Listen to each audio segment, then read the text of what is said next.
Hello viewer, welcome to today's section where we'll be dealing with child development, and our first discussion topic will be about causes of conflict between adolescent and their parents.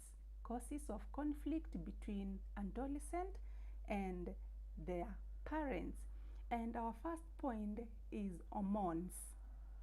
The hormonal changes taking place in adolescents may make them moody or irritable, resulting to conflicts with parents when parents talk to them or even when they ask them to perform certain tasks.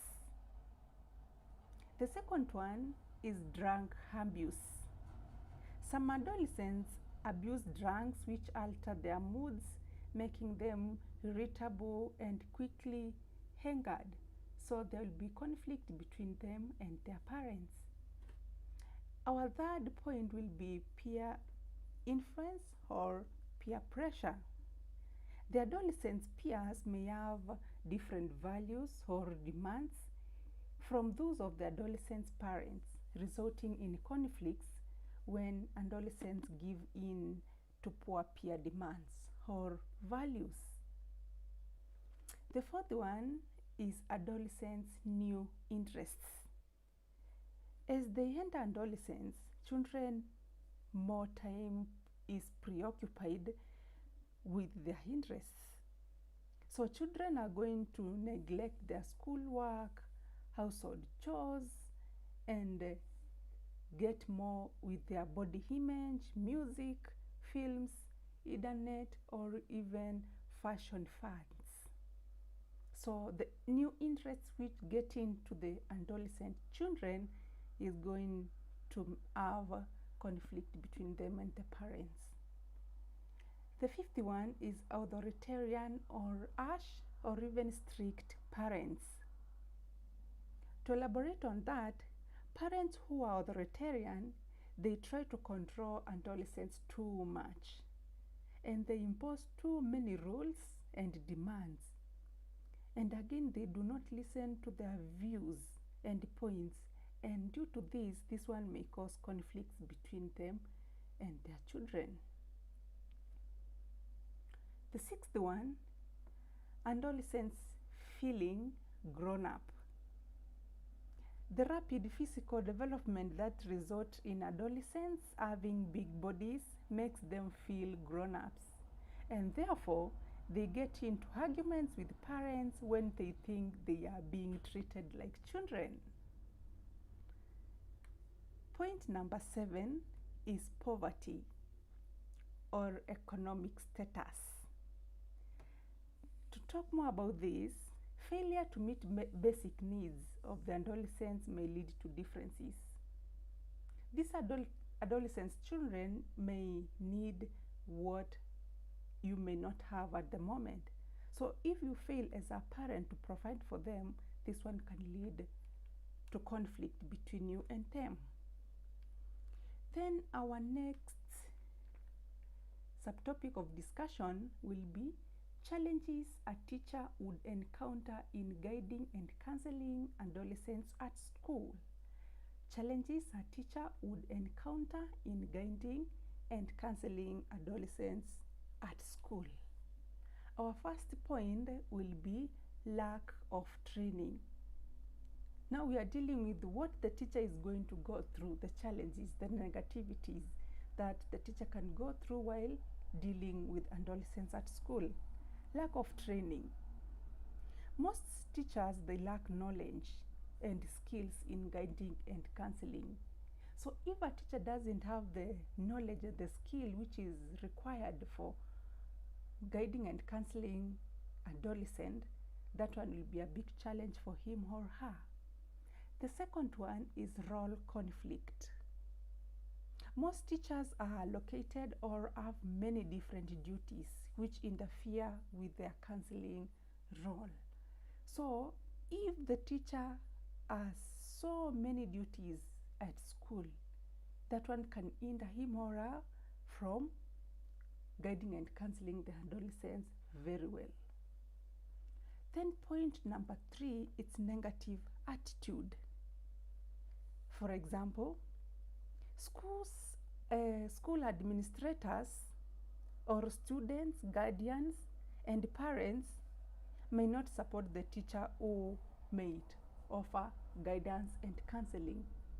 So if the guardian or the parent and the students or even other administrators in the school won't give support to the teacher might have negative attitude towards guiding and counseling the adolescents at school.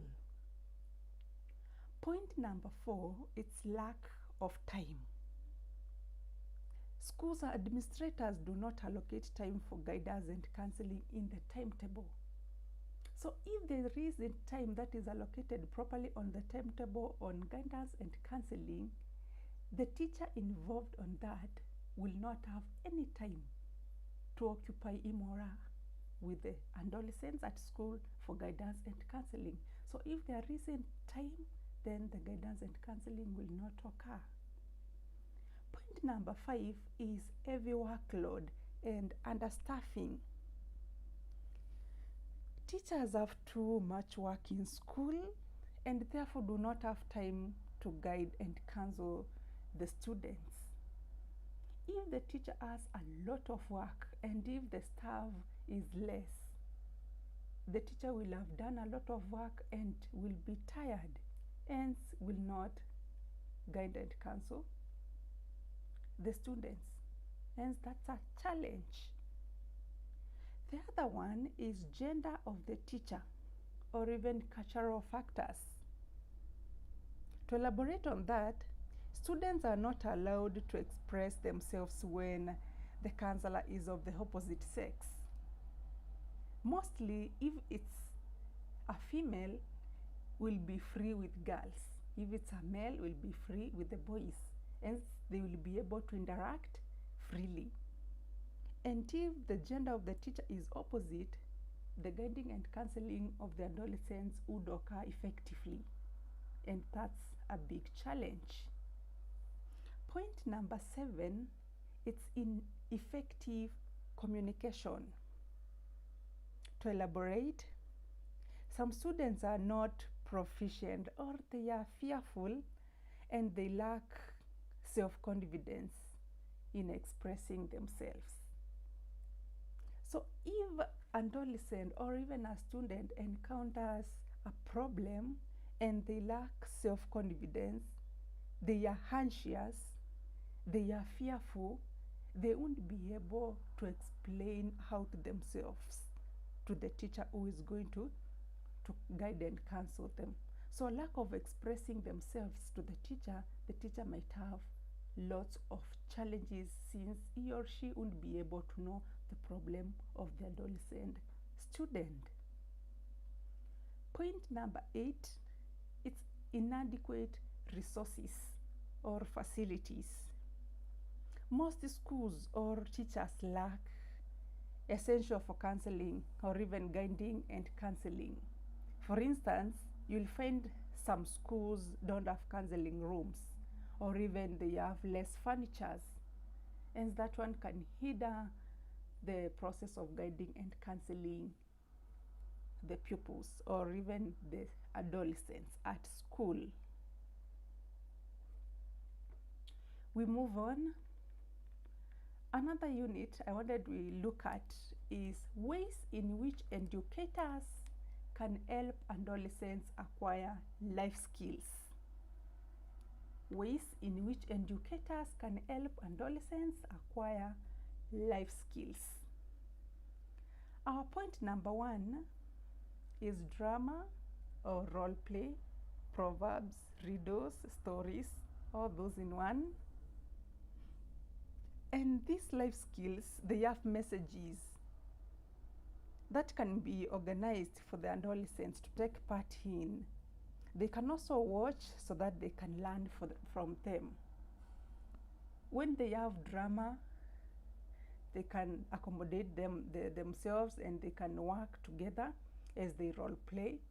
And for proverbs, riddles, and stories, they can be taught to them, they can listen, they can watch, and at the end of it all, there will be a message driven to them so that they can take home.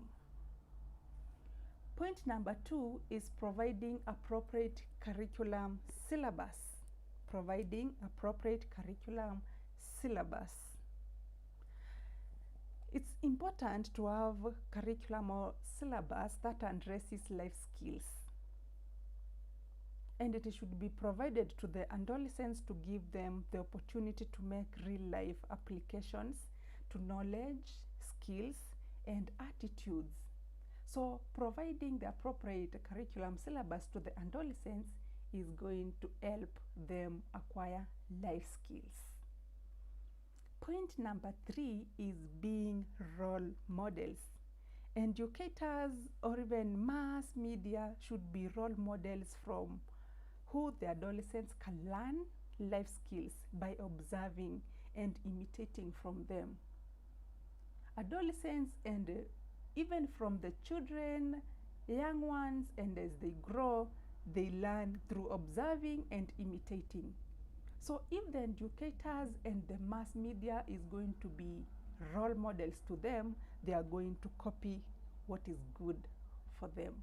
So being role models is one of the ways the adolescents can acquire life skills. Point number 4, it's providing exercises or even situations for adolescents to practice safe behavior. Educators should continuously provide opportunities, like they can have field trips for adolescents to experience the effects of safe behavior. When they move around for trips, or even with they interact with the environment and other people, they are going to be able to learn different or even acquire different life skills. Point number 5, it's monitoring adolescents' behaviors. How are we, the educators, going to do that? So educators can watch and even track and keep on check adolescents' behavior so that they can help them make right choices. And once they recognize wrong choices, they should be able to guide them correctly, and they gain back control to their lives. So as an educator, you should be very keen as you watch the adolescents so that you can control them, their behaviors, and also correct them positively. Point number 6, it's guiding and counseling.